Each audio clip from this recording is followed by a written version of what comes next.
অর্থ, সম্পদ, বিত্ত, বৈভব, ক্ষমতা, এগুলো অর্জনের আকাঙ্ক্ষা আমাদেরকে পাগল বানিয়ে দিয়েছে।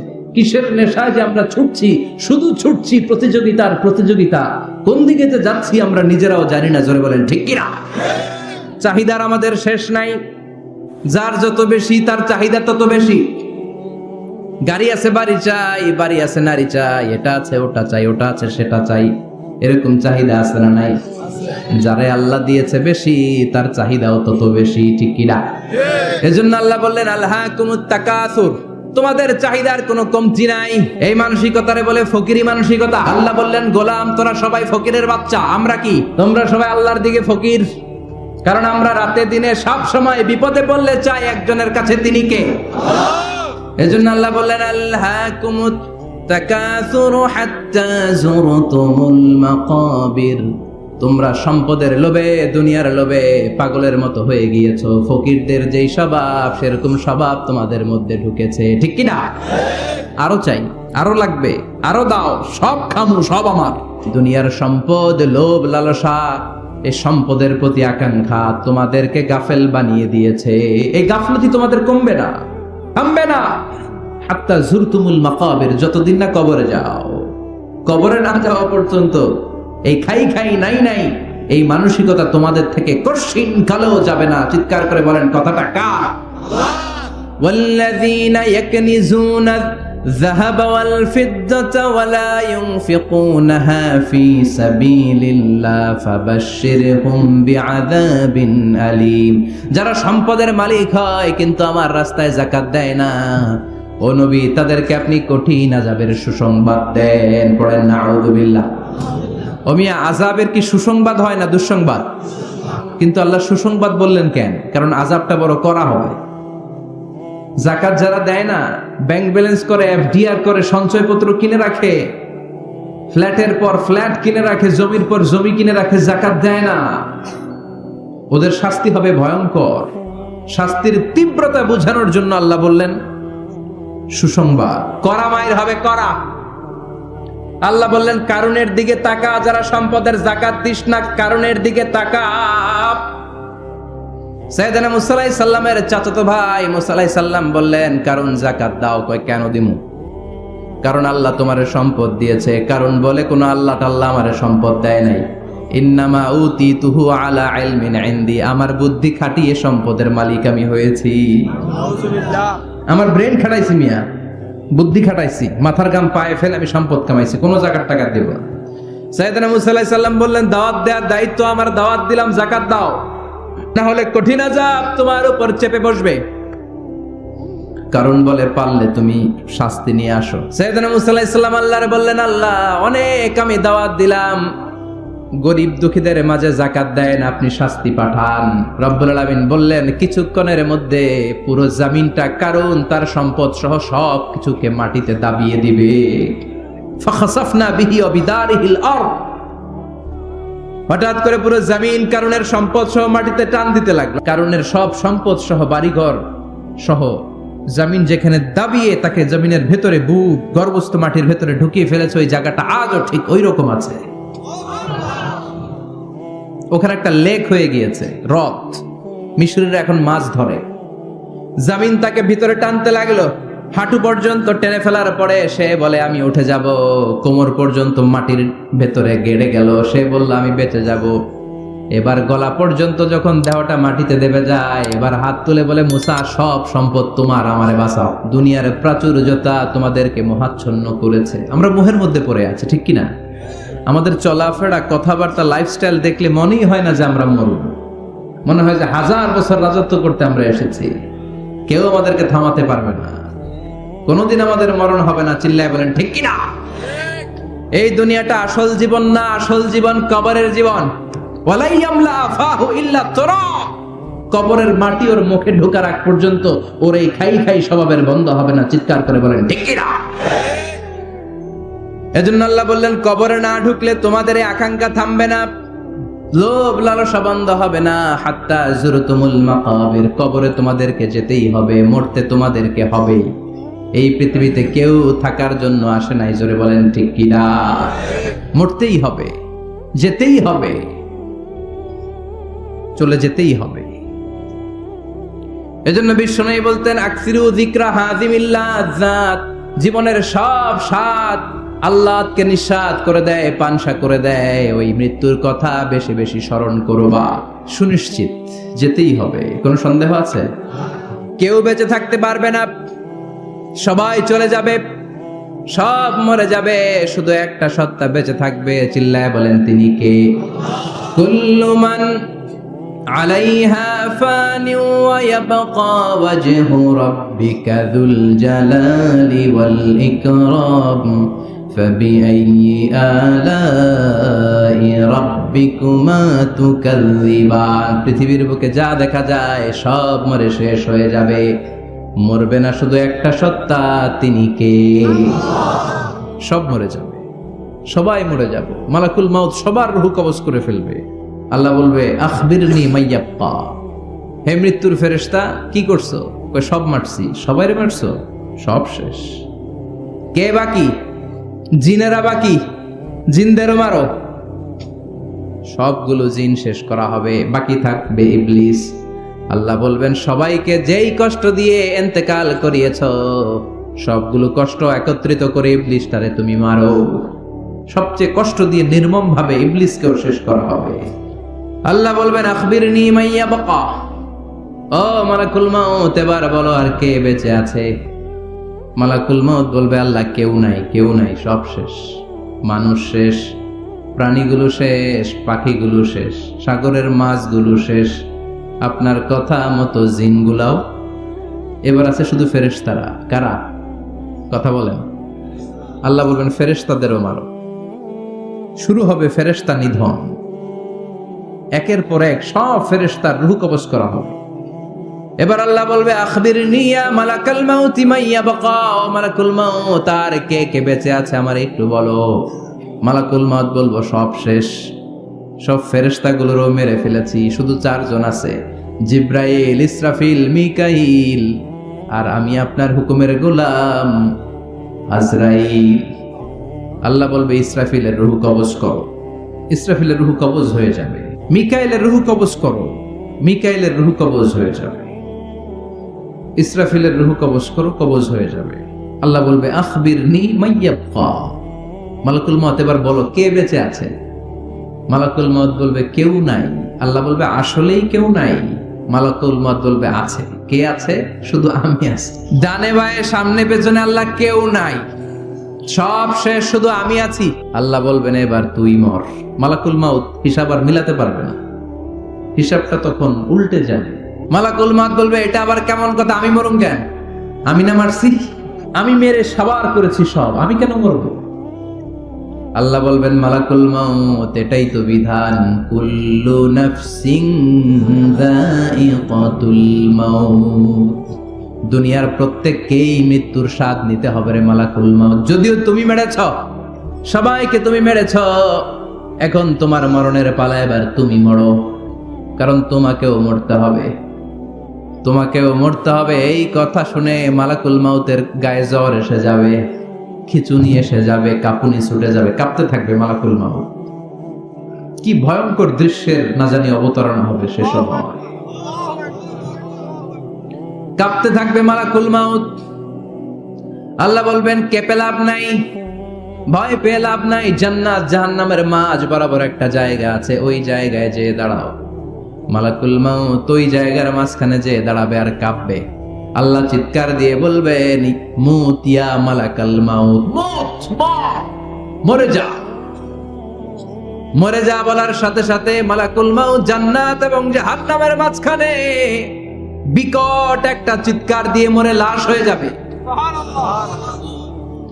বিশ্বনবী বলেন মালাকুল মাউতের ওই দিনের চিৎকারটা এত ভয়ঙ্কর হবে, এত গগন বিদারী চিৎকার সেদিনের চিৎকারটা হবে।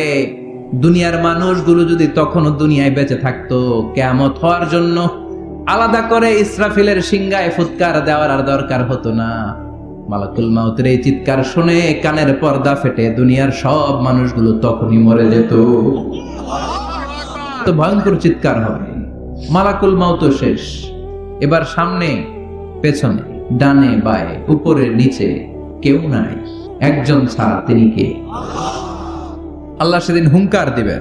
আল্লাহ বলবেন, পৃথিবীর বড় বড় প্রধানমন্ত্রীরা কোথায়, প্রেসিডেন্টরা কোথায়, আইনাল মুলুক, যারা ক্ষমতার দাপট দেখিয়েছে তারা আজকে কোথায়?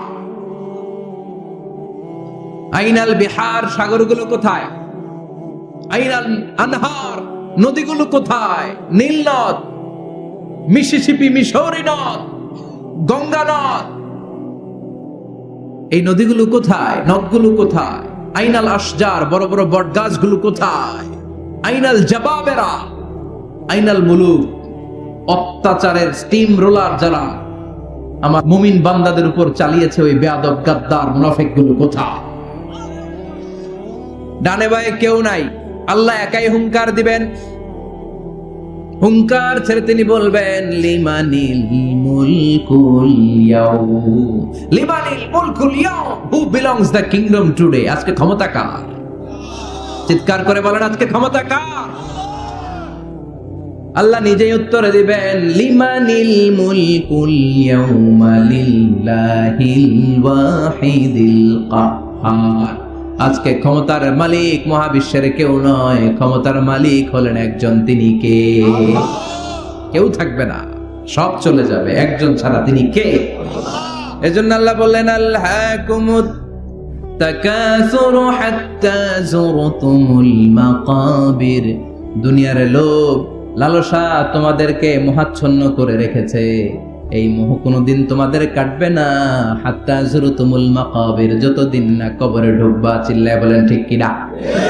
এজন্য বিশ্বনবী বলতেন, কবর হলো জাহান্নামের প্রথম স্টেশন, কবর হলো আখিরাতের প্রথম স্টেশন। কবরের এই স্টেশনে যদি মাফ পাওয়া যায়, সামনে যতগুলো স্টেশন পার হতে হবে সবগুলারে সহজ করে দিবে কে? আর কবরের স্টেশনে যদি গন্ডগোল লাগে, সামনে আরো গন্ডগোল আছে না? বেশি না কম? এজন্য বিশ্বনবী বলতেন, আল কবর ইম্মা রাউদাতুম মিন রিয়াদিল জান্নাহ আও হুফরাতুম মিন হুফারিন নার। কবর হয়তো কারো জন্য জান্নাতের বাগান, কিংবা কারো জন্য জাহান্নামের গর্ত।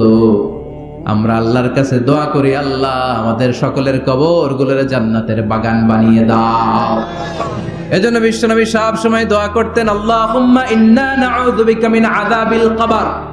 ও আল্লাহ, কবরের আযাব থেকে তুমি আমাদের বাঁচাও। পড়ে না আমিন? বিশ্বনবী বলতেন, আমি দেখেছি কবরের মধ্যে তোমাদেরকে প্রশ্ন করা হবে, কবরে তোমাদের পরীক্ষা নেওয়া হবে। পুরো দুনিয়াটাই যেমনি পরীক্ষা, আখিরাতের প্রথম স্টেশন কবরেও পরীক্ষা আছে না? কবর দেওয়ার পরে 40 কদম যখন আত্মীয়রা চলে যায়, দুজন ফেরেশতা আসবে, বসাবে। এই ঘটনাটা আমারও ঘটবে, আপনারও ঘটবে, বিশ্বাস হয়? প্রস্তুত আছেন তো? বসিয়ে দেওয়া হবে। মুমিন বান্দাকে প্রথম প্রশ্ন করবে, আমার রব্বুক, তোর রবের নাম কি? মুমিন বান্দা বলিষ্ঠ কণ্ঠে বলে দিবে, আল্লাহ আমার রব, এই রবই আমার সব। প্রথম প্রশ্ন খালাস। দ্বিতীয় প্রশ্ন, আমা দীনুক, তোর দিনের নাম কি, ধর্মের নাম কি? চিৎকার দিয়ে আমরা বলবো, আমাদের ধর্মের নাম। তৃতীয় প্রশ্ন করা হবে, মান হাযার রাজুল, দেখো তো এই লোকটারে চিনো কিনা, এই লোকটারে চিনা চিনা লাগে কিনা।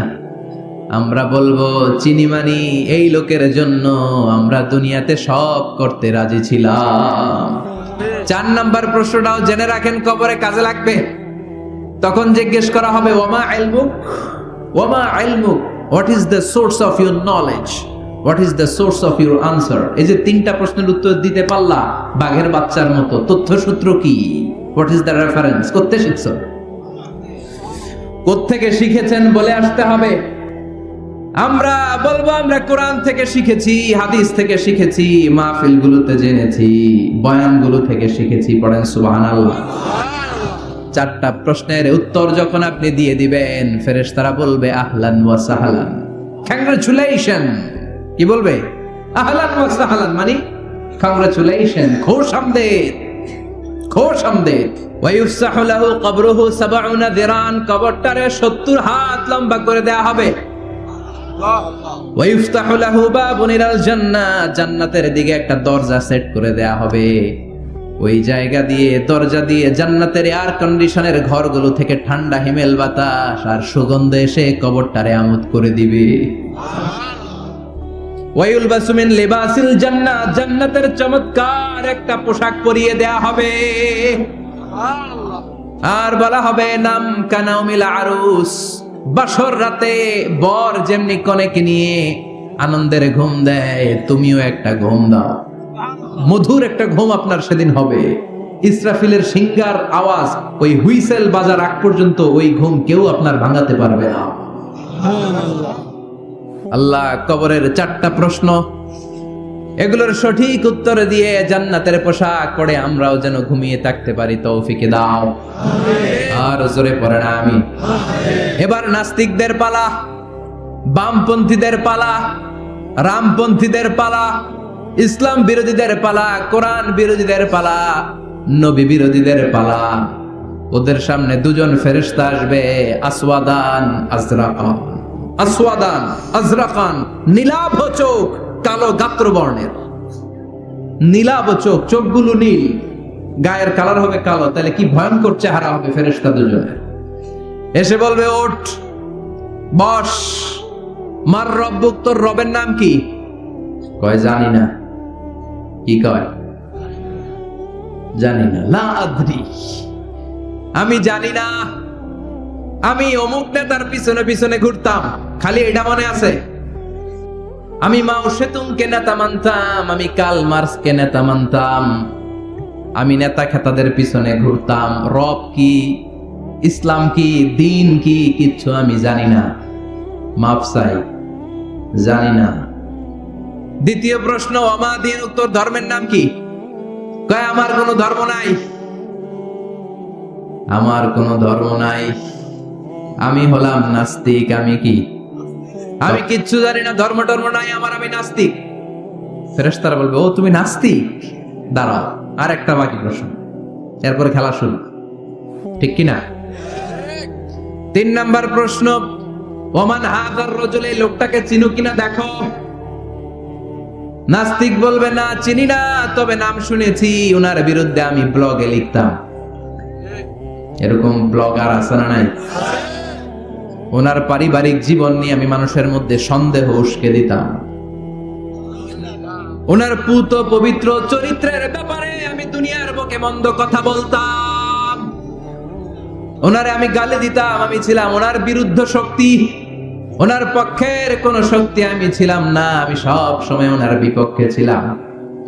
ফেরেশতারা বলবে হায় হায়, তুই তো 00, 100তে কত পাইছে? কথা কর।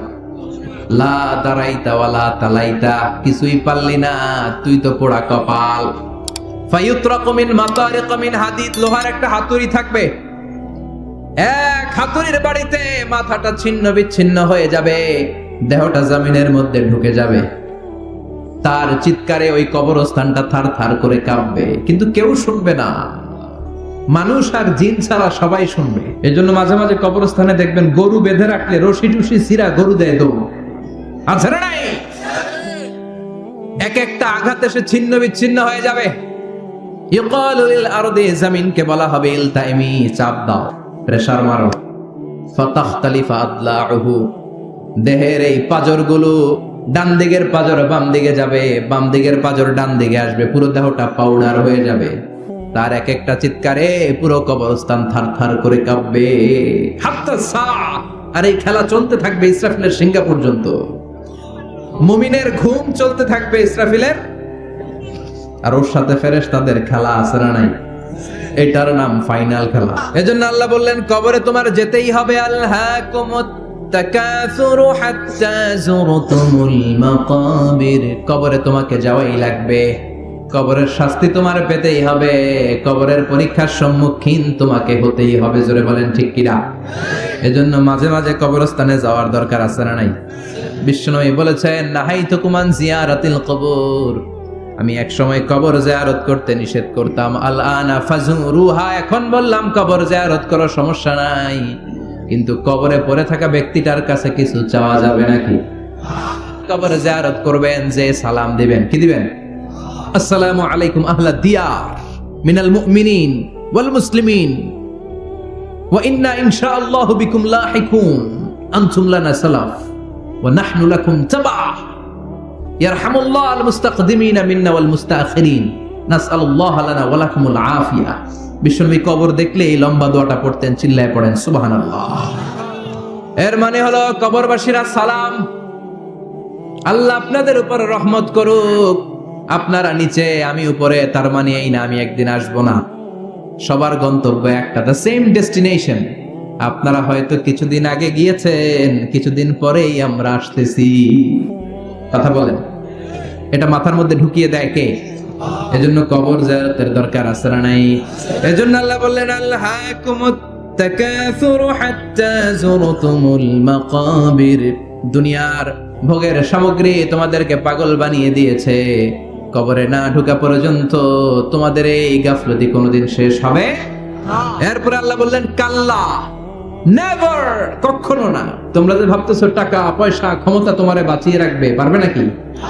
কাল্লা সাউফা তা'লামুন, অচিরেই জানতে পারবা আসল ঘটনা কি। সুম্মা কাল্লা সাউফা তা'লামুন, অচিরেই জানবা কবরের জগৎটা কত ভয়াবহ। এজন্য বিশ্বনবী বলতেন প্রত্যেক নামাজি সালাম ফেরানোর আগে আল্লাহর কাছে 4টা জিনিস থেকে পানা চাবা। কয়টা? 1 হলো কবরের আযাব, 2 হলো জাহান্নামের আযাব, 3 হলো দিন দুনিয়ার ফিতনা, 4 হলো দাজ্জালের ফিতনা। বিশ্বনবী সালাম ফেরানোর আগে পড়তেন আল্লাহুম্মা ইন্না নাউযু বিকা মিন আযাবিল কবর ওয়া নাউযু বিকা মিন আযাবি জাহান্নাম ওয়া নাউযু বিকা মিন ফিতনাতিল মাহইয়া ওয়াল মামাত ওয়া নাউযু বিকা মিন ফিতনাতিল মাসীহিদ দাজ্জাল। পড়েন আমিন। এই দোয়াগুলো পড়ার দরকার আছে না নাই? এরপর আল্লাহ বললেন কাল্লা লাউ তা'লামুনা ইলমাল ইয়াকিন, যেদিন তুমি মৃত্যু নিজ চোখে দেখবা ওই দিন তোমার যে এক্সপেরিয়েন্স হবে, ওয়াজ শুনে সেটা কোনোদিন হবে না। ইয়াকিন 3 ধরনের, একটা ইলমুল ইয়াকিন, মরতে হবে, এটা যখন জানি ইলমুল ইয়াকিন। এবার একদিন সামনে একজনের দেখলাম মরে গেছে, এটা হচ্ছে আইনুল ইয়াকিন, দেখলাম। আর যেদিন নিজে মরবো এটার বলে হাক্কুল ইয়াকিন, ঠিক কি না? এজন্য আল্লাহ বললেন গোলাম লাতারাউন্নাল জাহিম, সেদিন কবর তোমরা দেখবা, সেদিন জাহান্নামের টকবগে আগুন তোমরা দেখবা। জাহান্নামের আগুন দুনিয়ার আগুনের মতো নাকি? কথা কন। জাহান্নামের আগুনকে আল্লাহ বলেছে নারুল্লাহ, এটা আল্লাহর আগুন। কার আগুন? গ্যাসের চুলা দিয়ে আমরা ঘরে যে তরকারি পাকাই যে আগুন দিয়ে, এই আগুন জাহান্নামের আগুন একরকম, 70 গুণ বেশি তেজ। দুনিয়ার আগুন হাতে লাগলে হাত জ্বলে, পায়ে লাগলে পা জ্বলে। জাহান্নামের আগুন দেহের যেখানেই লাগুক না, আগে কলিজাটা জ্বলে যাবে। আগে কোন জায়গাটা জ্বলবে? নারুল্লাহিল মুখদা আল্লাতী তাত্তালিউ আলাল আফইদা, আগে কলিজাটা ছারখার। সেদিন তোমরা সেই ভয়ঙ্কর দোজখ দেখবা। সুম্মা লাতারাউন্নাহা আইনাল ইয়াকিন, চাক্ষুষ দেখবা। সুম্মা লাতুসআলুন্না ইয়াওমা ইযিন আনিন নাঈম, সেদিন আল্লাহর দেয়া সবগুলো নেয়ামতের ব্যাপারে তোমাদের জিজ্ঞেস করবে কে? লাতুসআলুন্না ইয়াওমা ইযিন আনিন নাঈম। বিশ্বনবী একদিন রাতের বেলা ক্ষুধার্ত, প্রচন্ড ক্ষুধা। ক্ষুধার চোটে ঘর থেকে বের হয়ে দেখে আবু বকরও বাইরে, ওমরও বাইরে। ঘটনা কি? হোয়াট এ কোইন্সিডেন্ট, কেমনে মিলে গেল? বিশ্বনবী বললেন আবু বকর বাইরে কেন? কয় নবী ক্ষুধা। ওমর তুমি তো এই টাইমে বাইরে থাকো না, বাইরে কেন? কয় ঘরে খাওয়ার নাই। বিশ্বনবীর পেটেও খাবার নাই। বিশ্বনবী বললেন চলো এক আনসারী সাহাবীর বাড়িতে যাই। যে দেখেন সাহাবী বাড়িতে নাই, ফ্যামিলির লোকদের জন্য কুয়া থেকে পানি আনতে গেছে। পানি এনে দেখে বিশ্বনবী আর আবু বকর ওমর দাঁড়ানো। সাহাবী বলে ও নবী, গভীর রাতে আপনি আমার বাড়িতে এসেছেন, আমার চেয়ে সৌভাগ্যবান এই মুহূর্তে পৃথিবীতে কেউ নাই। ও নবী কি মেহমানদারি করব? বিশ্বনবী বললেন যা আছে তাই নিয়ে আসো। সাহাবা খেজুর বাগান থেকে খেজুরের ডাল ভেঙে আনলেন। ওই ডালের মধ্যে বিশ্বনবী কত প্রামাণ্য বর্ণনা দিচ্ছেন। বিশ্বনবী বললেন খেজুরের ডালে আছে কিছু কাঁচা খেজুর, কিছু পাকা খেজুর। আমরা 3 জন মিলে টানাটানি করে খেতে লাগলাম, ক্ষুধায় অস্থির। আমাদের সামনে ছাগল জবাই করা হলো, আগুনে ঝলসে গোশতগুলো দেয়া হলো, 3 জন মিলে ভাগ করে খেলাম। বললাম আবু বকর এতক্ষণ ক্ষুধার্ত ছিলা, ক্ষুধা দিছিল কে? এখন তোমার পেটে ক্ষুধা আছে নাকি? কয় নাই। এই নিয়ামত তোমার দিল কে? সুম্মা লাতুসআলুন্না ইয়াওমা ইযিন আনিন নাঈম, বিশ্বনবী বললেন, ও আবু বকর, এই যে নিয়ামত এই মাত্র খেলা, এই নিয়ামতের ব্যাপারেও তোমারে জিজ্ঞেস করবে কে? তাইলে প্রতিটি নিয়ামতের ব্যাপারে ইন দ্য ডে অফ জাজমেন্টে প্রশ্ন আছে না নাই? নিয়ামত আল্লাহ আমাদেরকে কম কম দিছে, তাই না? কথা কম। ঠিক যেই মুহূর্তে আমরা এখন অসুস্থ হয়ে হসপিটালে পড়ে আছে না নাই? মৃত্যুর সাথে কঠিন পরিস্থিতিতে পড়ে আছে, এরকম আছে না নাই? এজন্য আল্লাহ বললেন, ওয়া ইন তাউদ্দু নি'মাতাল্লাহি লা তুহসুহা, এত নিয়ামত দিয়েছি গুণে শেষ করা যাবে না। কিয়ামতের দিন এই নিয়ামতগুলোর ব্যাপারে পাই টু পাই আমাদের কাছে হিসাব চাইবে কে? পাঁচটা বিষয়ের হিসাব চাইবে। নাম্বার 1, আন হায়াতিহি ফিমা আফনা, তোমার জীবনটাকে তুমি কোন কাজে লাগিয়েছো? এটা হচ্ছে কমন কোশ্চেন। কবরের প্রশ্ন আমাদের 4টা, আর কিয়ামতের ময়দানে কয়টা? নাম্বার 1, জীবন দিয়েছে, জীবন কোন কাজে লাগিয়েছো? নাম্বার 2, জীবনে যে যৌবন আছে, যৌবনটারে কোন কাজে লাগিয়েছো? ঠিক কিনা? যৌবনের ইবাদত আল্লাহর কাছে বড় প্রিয়। যুবক যারা নামাজ পড়ে, বুড়ো হলে নামাজ পড়তে না পারলেও আমল নামায় নামাজের সওয়াব দিবে কে? সুবহানাল্লাহ কইবেন না? এজন্য যুবক যারা এখন নামাজ পড়ো, ইসলামের পক্ষে থাকো, বুড়ো বয়সে কোমরে ব্যথার কারণে নামাজ পড়তে না পারলেও পেনশনের মতো আমল নামায় সওয়াব দিবে কে? আবার 7 শ্রেণীর ব্যক্তিকে কিয়ামতের ময়দানে রব্বুল আলামিন আরশের নিচে ছায়া দিবেন। ওই 7 শ্রেণীর মধ্যে যুবক শ্রেণী একটা আছে, যে যুবক তার যৌবনে আল্লাহর ইবাদত করেছে। পড়েন সুবহানাল্লাহ। যৌবনটা আল্লাহর ইবাদতে কাটিয়েছে, তার জন্য স্পেশাল আল্লাহর আরশের নিচে ছায়া আছে না? এই 7 শ্রেণীর মধ্যে 2 শ্রেণীর যুবক। একটা হচ্ছে যে যুবক বয়সে ইবাদত করেছে, আরেকটা হচ্ছে যে যুবক কোন মেয়ের সাথে পাপ কাজের অফার পেয়ে বলেছে, ইন্নী আখাফুল্লাহ, নিশ্চয় আমি ভয় পাই একজনকে। তিনি কে? চিল্লায় বলেন কে? এজন্য এই 5টা প্রশ্নের উত্তর না দিয়ে কোন বনি আদম কিয়ামতের দিন পা নাড়াতে পারবে? আল্লাহ আমরা যেন প্রশ্নগুলোর উত্তর সঠিকভাবে দিতে পারি, তুমি তৌফিক দাও।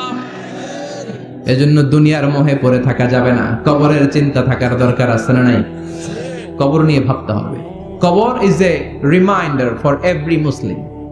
এই কবর গ্রেভিয়ার্ড, কবরস্থানগুলো আমাদের জন্য রিমাইন্ডার। প্রতিদিন অ্যানাউন্স হয়, অমুক এলাকার অমুক ভাই আমাদের মধ্যে দুনিয়ায় নাই, তারপরও আমাদের টনক নড়ে না। ঠিক কিনা?